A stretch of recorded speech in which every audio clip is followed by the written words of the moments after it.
السلام علیکم دوستو، میں ہوں اقرا اور آپ دیکھ رہے ہیں اندیکھے فیکٹس۔ عزت اور ذلت دینا تو سب خدا کے ہاتھوں میں ہی ہوتا ہے، بس انسان اپنی محنت سے ہی عزت کماتا ہے۔ اسی طرح شہرت خدا کے ہی ہاتھوں میں رہتی ہے، وہ جسے چاہے زندگی میں عزت اور شہرت دیتا ہے اور جسے چاہے زندگی گزر جانے کے بعد۔ اسی طرح کچھ لوگ ہیں جنہیں عزت ملی، شہرت ملی، مگر وقت گزر جانے کے بعد۔ کچھ لوگ ہیں جن کے بارے میں ہم آج آپ کو بتائیں گے، چلیے چلتے ہیں۔ پاکستان میں بہت سے ایسے انسان ہیں جو مرنے کے بعد امر ہوتے ہیں، انہی میں سے ایک نام یہ معصوم سی زینب کا ہے، جس کے واقعے نے پورے پاکستان کو ہلا کر رکھ دیا۔ اس پیاری سی زینب کو 4 جنوری 2018 کو اسی کے ہی محلے دار نے ظلم کا نشانہ بنانے کے بعد اسے ایک گہری نیند پہ سلا دیا اور اس پیارے سے پھول کو نالے میں پھینک دیا۔ اس خبر کو منظر عام پر آنے کے بعد ہی ایک ہنگامہ سا برپا ہو گیا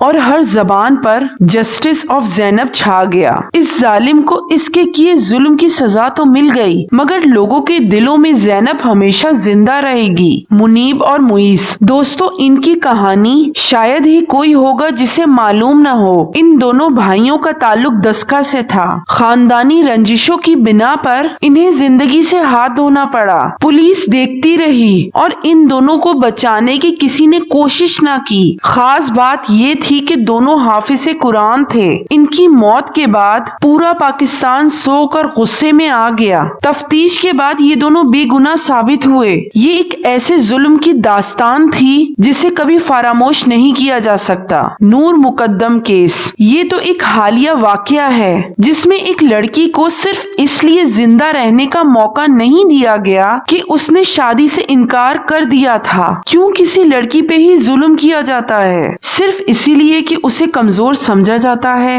اس سلسلے میں بہت سی گرفتاریاں بھی ہوئیں اور مجرموں کو سزا بھی دی گئی، مگر ایسا پہلی بار نہیں ہوا۔ یہ سب تو کئی بار ہو چکا ہے، شاید ہمیں پتہ بھی نہیں چل پایا ہو۔ یہ کیس ہمارے معاشرے پہ ایک سوالیہ نشان ہے، کیوں کسی لڑکی کو ہی نہ کرنے کی سزا ملتی ہے؟ نور کو اس کی زندگی میں تو کوئی نہیں جانتا تھا، مگر اس کے جانے کے بعد سب کے دلوں میں زندہ ہے۔ اے ٹی ایم والا صلاح الدین یہ بھی ایک بہت ہی دلچسپ اور تکلیف دہ واقعہ ہے۔ ایک دفعہ صلاح الدین اے ٹی ایم کو کھول کر وہاں سے پیسے نکالنے کی کوشش کرتا ہے، اگرچہ کامیاب تو نہیں ہو پاتا، مگر بینک والوں کی کمپلین کی وجہ سے وہ پکڑا جاتا ہے۔ مگر اس کو کیا معلوم تھا، انسان سے بڑا جانور اس دنیا میں کوئی نہیں۔ جب یہ انسان پولیس والوں کے زیر تلاشی میں جاتا ہے تو ان کے ظلم کو نہ برداشت کرتے ہوئے زندگی کی بازی کو ہار جاتا ہے۔ اس کے گھر والوں کا تو یہ کہنا تھا کہ وہ تو دماغی طور پر کمزور ہے۔ ان تمام انسانوں کو ہمارے مسلم ملک میں رسوا کیا گیا، تکلیف کا نشانہ بنایا گیا۔